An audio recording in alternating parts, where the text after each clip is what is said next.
Legal voice viewers அனைவருக்கும் வணக்கம். நம்ம சேனலில் நியோமேக்ஸ் வழக்கின் அப்டேட்டுகளை தொடர்ந்து பார்த்துட்ருக்கோம்.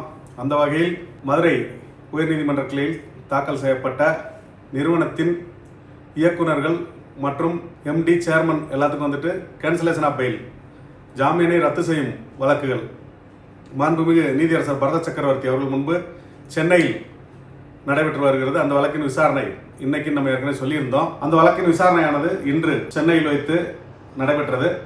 அதில் முதல்ல அரசு தரப்பு குற்றவியல் வழக்கறிஞர் திரு முனியப்பராஜ் அவர்கள் வந்துட்டு 16 மாவட்டங்களில் 13 மாவட்டங்கள் முழுமையாக வேல்யூஷன் செய்யும் பணி, மதிப்பீடு செய்யும் பணிகள், கணக்கெடுக்கும் பணிகள் முடிவடைந்துள்ளது. 3 மாவட்டங்கள் திண்டுக்கல், செங்கல்பட்டு மற்றும் மதுரை, திருநெல்வேலி, அங்கெல்லாம் வந்துட்டு கொஞ்சம் வேலை இருக்குது, வேலை வந்து முடியாமல் இருக்குன்னு சொல்லியிருக்காரு. மதுரை மாவட்டத்தை பொறுத்த வரைக்கும் ஏன் இவ்வளோ ஸ்லோவாக வேலைகள் போகுது அப்படின்னு நீதியரசர் அவர்கள் கேட்டிருக்காங்க, மாண்புமிகு நீதியரசர் பரத சக்கரவர்த்தி அவர்கள். அதுக்கு வந்துட்டு அவர் வந்து பலமுறை மீண்டும் நாங்கள் போய் பார்க்குறோம், ரிப்பீட்டடாக அந்த இடத்துக்கு போகிறோம், டாக்குமெண்ட்ஸை வெரிஃபை பண்ணுறோம், திரும்ப வந்து சர்வே பண்ணுறோம், அதனால் கொஞ்சம் டிலே ஆகிட்டு இருக்குது அப்படின்னு சொல்லியிருக்காரு. அதைத் தொடர்ந்து மனுதாரர்கள் தரப்பில் வந்து வழக்கறிஞர்கள் வாதிட்டாங்க. நீதியரசர் வந்து என்ன கேட்குறாருன்னா, மொத்தம் சொத்துக்களின் மதிப்பு என்னன்னு கேட்டிருக்காரு. அதுக்கு 1600 கோடி இப்போ வரைக்கும் இந்த மதிப்பீடு செய்யப்பட்ட 13 மாவட்டங்களில் உள்ள சொத்து மதிப்பு 1600 கோடி. அப்போ மக்களுக்கு தர வேண்டியது லயபிலிட்டி டியூஸ் எவ்வளவு பாக்கி தொகை அப்படின்னு கேட்கும்போது 2000 கோடி அப்படின்னு சொல்லியிருக்காங்க. அப்போ அந்த 4 மாவட்டம் வந்தால் ஓரளவுக்கு சரியாக இருக்கும் அப்படின்னு நீதியரசர் சொல்லியிருக்காரு. அப்போ மக்களுக்கு வந்துட்டு 100% அவங்க பணம் கிடைக்க வாய்ப்பு இருக்குது புகார் கொடுத்தவங்களுக்கு அப்படின்னு நீதியரசர் அவர்கள் சொல்கிறாரு. மேலும் மனுதாரர்கள் தரப்பில் ஒரு வழக்கறிஞர் வந்து இந்த கன்சியூமர், ஏற்கனவே நம்ம பார்த்துருந்தோம், தேனி மாவட்டத்தில் நுகர்வோர் குறைதீர் ஆணையத்தில் வந்துட்டு அங்கே இவங்களுக்கு சாதகமாக, அதாவது வந்து சசிகுமார், லட்சுமிபுரத்தை சேர்ந்த ஒரு இயக்குனர் சசிகுமார் அவருக்கு எதிரான வழக்கில் வந்துட்டு கன்சியூமர் கோர்ட்டில் இருக்குது. அதற்கு அவங்க இபி எக்ஸிக்யூஷன் பெட்டிஷன் நிறைவேற்றல் மனு போட்டு அந்த சொத்துக்களையோ அல்லது பணத்தையோ வரணும், அது மாதிரி மனு போடும்போது இவங்க வந்து இந்த வழக்கில் அதை ஒரு 4 மனுக்கள் போட்டதுனால அங்கே கன்சியூமர் கோர்ட்டில் எந்த வேலையும் நடக்க மாட்டேங்குதுன்னு பேசினாங்க. நீதியரசர் மீண்டும் நான் தெளிவாக சொல்கிறேன், இங்கே எந்த தடையானையும் பிறப்பிக்கப்படவில்லை, உயர்நீதிமன்றம் எந்த தடையும் கொடுக்கலன்னு சொல்லி நீங்கள் மெமோ போட்டுக்கோங்க அப்படின்னு சொன்னார். அப்போ அவங்க வழக்கறிஞர் என்ன சொல்கிறாருன்னா, பொய்யை சொல்லி ஜாமீன் வாங்கிட்டாங்க, அதனால் ஜாமீனை ரத்து பண்ணணும். அவர் வந்து நான் எந்த நிறுவனத்திலும் இயக்குனராக இல்லை அப்படின்னு சசிகுமார் வந்து பெயிலில் சொல்லியிருக்காரு.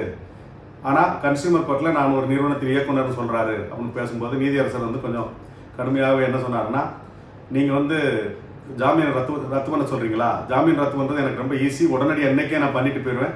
அவங்க ஜெயிலுக்குள்ளே போவாங்க, போயிட்டு 3 வாரமோ 4 வாரமோ ஜாமீனில் வந்துடுவாங்க. மக்கள் வந்து பல ஆயிரக்கணக்கான மக்கள் பிரச்சனை, அதனால் செட்டில்மெண்ட் பண்ணணுன்றதுக்காக நம்ம பண்ணிட்டு இருக்கிறோம். இது பல முறை இது சம்மந்தமான விவாதங்கள் நடந்து பல இடைக்கால தீர்ப்புகள்லாம் நான் கொடுத்துட்டேன். இப்போ வந்து நீங்கள் வந்து வழக்கின் முதல்ல வந்த மாதிரி இப்போ ஆரம்பிக்கிறீங்க அப்படின்னு சொன்னார். மேலும் மனுதாரர்கள் தரப்பில் என்ன சொன்னாங்கன்னா, தூத்துக்குடி மாவட்டம் கோயில்பட்டி தாலுகா வெள்ளிசேரியில் இருக்கிற பல நூற்றுக்கணக்கான ஏக்கர்கள் இருக்குது, அது இன்னும் முழுமையாக மதிப்பீடு செய்யப்படவில்லை. தென்காசி மாவட்டத்தில் முழுமையாக மதிப்பீடுகள் செய்து முடிக்கப்பட்டிருக்குது. அது வந்துட்டு கோயில்பட்டி வந்து பாளையங்கோட்டை மாவட்டம் வந்து தூத்துக்குடி, டிஆர் தூத்துக்குடி வரும். ஆனால் இது வந்துட்டு கோயில்பட்டி வந்துட்டு டிஸ்ட்ரிக்ட் ரிஜிஸ்டார் வந்து பாளையங்கோட்டை ரிஜிஸ்ட்ரேஷன் டிஸ்ட்ரிக்ட், அப்போ திருநெல்வேலி டிஆர் வருவார் அப்படின்னு சொல்லியிருக்காங்க. இதையும் வந்து இதை உரிய நடவடிக்கை எடுக்கவும் அப்படின்னு சொல்லி பிபி கிட்ட நீதியரசர் சொல்லியிருக்காரு. பிபி வந்து இதை பார்த்துட்டு அதை எப்படி பண்ணணும்னு பார்க்குறேன், அதில் நிறையா பெரிய ஏரியாக்கள் இருக்குது வெள்ளிசேரி அப்படின்னு அவங்க ஒரு வாதத்தை வச்சுருக்காங்க. மேலும் போடியில் உள்ள கிரீன் ராயல் ரிசார்ட், அது வந்து ஒரு 3 ஸ்டார் ஹோட்டல், 3 நட்சத்திர விடுதி, அங்கே தங்கும் விடுதிகள் இருக்குது, அது வருமானம் வந்துட்டு இருக்குது. அந்த வருமானத்தை வந்துட்டு அந்த வழக்கில் குற்றம் சாட்டப்பட்ட ஒரு எதிரி வந்துட்டு மேனேஜ் பண்ணிட்டு அவர் வந்து அந்த வருமானத்தை எடுத்துட்டு ரன் பண்ணிட்டு இருக்காரு அந்த ஹோட்டலை. அந்த வருமானத்தை வந்து கைப்பற்றணும், அந்த வருமான தொகையை வந்து இந்த வழக்கில் வந்து கொண்டு வரணும், கொண்டு வந்து இந்த வழக்கோட மொத்த தொகையில் வரவு வச்சு அதையும் பிரித்து கொடுக்கணும் அப்படின்ற மாதிரி பேசியிருக்காங்க. அதையும் வந்து நீதியரசர் அது என்ன பிரச்சனைன்னு பாருங்கள், அந்த வரவு என்ன செய்யணும்னு அடுத்த வாய்தால வந்து ரிப்போர்ட் கொடுங்க அப்படின்னு பிபிக்கு சொல்லியிருக்காரு. மேலும் இந்த மதிப்பீடு செய்யப்பட்ட விவரங்கள் வந்து மனுதாரர்கள் அனைவருக்கும் கொடுக்கப்படணும் அப்படின்னு கேட்கும்போது அவர் நீதியரசர் இந்த வழக்கில் வந்து எல்லாமே வந்து டிரான்ஸ்பரண்ட்டாக தான் நடக்குது, இதில் சீக்ரெட் எதுவுமே இல்லை, இதுவரைக்கும் நடந்த எல்லா விஷயங்களுமே வந்து நம்ம வெப்சைட்டில் அப்லோட் பண்ண சொல்லியிருக்கோம். அதே மாதிரி மொத்த மதிப்பீட்டு பணிகளும் முடிந்து மொத்த கணக்கீடு டோட்டல் லிஸ்ட் வந்த உடனே நான் வந்து அதை அப்லோடும் பண்ணுவேன், அனைத்து தரப்பினருக்கும் கொடுப்பேன். அதை பார்த்துட்டு திரும்ப நீங்கள் வந்து ஆர்குமெண்ட்ஸை வைக்கலாம். அதுக்கப்புறம் பணம் வேண்டியவங்களுக்கு பணமும், நிலம் வேண்டியவங்களுக்கு நிலமாவோ எப்படி கொடுக்கணுன்றதை நம்ம தொடர்ந்து முடிவு செய்வோம் அப்படின்னு சொல்லியிருக்காரு. அதை தொடர்ந்து வந்து என்னென்னா, அந்த ஒரிஜினல் பாண்டெல்லாம் வந்துட்டு போலீஸ் வாங்கி வச்சுக்கிறாங்க, EOW போலீஸ் டெபாசிட்டர்கிட்ட அப்படின்னு ஒரு வாதத்தை வச்சாங்க. அது வந்து கொடுக்க தான் செய்யணும், அது ப்ரொசீஜர் தான்.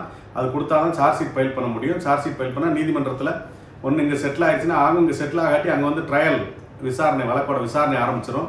அதனால் ஒரிஜினல் கொடுக்கணும். ஆனால் ஒரிஜினல் வாங்கிக்கிட்டதுக்கு உரிய அத்தாட்சிகள், அக்னாலஜ்மெண்ட் கொடுக்கணும்னு சொல்லும்போது உரிய அக்னாலஜ்மெண்ட்லாம் நாங்கள் கொடுத்துருக்குறோம், இந்த அசல் ஆவணங்களை பெற்றுக்கொண்டோன்னு கொடுத்துருக்குறோம் அப்படின்னு பிபி சொல்லியிருக்காரு. அப்போ அது சரியான நடைமுறை தான், ஒரிஜினல் வந்து கொடுக்கணும், விசாரணை நடக்கணும் அப்படின்னு சொல்லியிருக்காரு.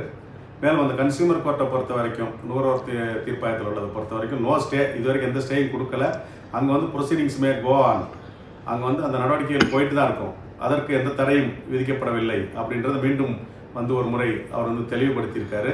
மேலும் இந்த பணிகளை அதிவிரைவாக முடிக்கிறதுக்கு அடுத்த மாதம் 11ஆம் தேதி 11/9/2025 தேதி வரைக்கும் வழக்கானது ஒத்திவைக்கப்பட்டுள்ளது. அந்த மீதி 3 மாவட்டங்களில் அந்த வேலைஸ் எல்லாம் முடித்து மற்றும் கிரீன் ராயல் ரிசார்ட் அது சம்மந்தமான வரவு எப்படி கொண்டு வர்றதுன்றதையும், மேலும் கோயில்பட்டியில் இருக்க வில்லிசேரி 700 ஏக்கருக்கு மேலே இருக்குன்னு சொல்லியிருக்காங்க.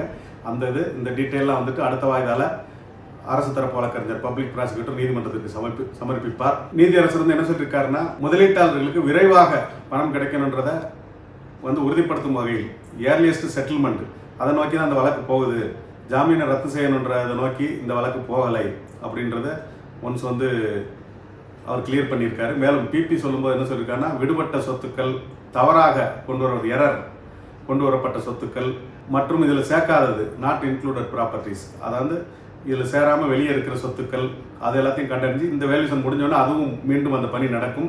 ஐஜி ரிஜிஸ்ட்ரேஷனுக்கு நாங்கள் ஏற்கனவே கேட்டிருக்கிறோம், பதிவுத்துறை தலைவர் அவர்களுக்கு கேட்டிருக்கிறோம்.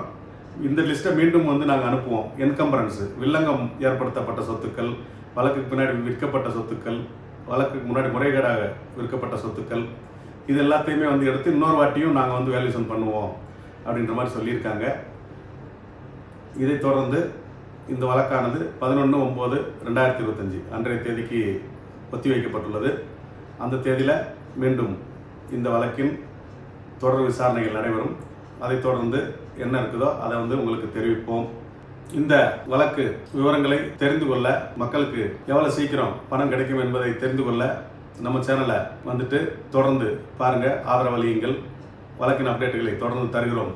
நன்றி, வணக்கம்.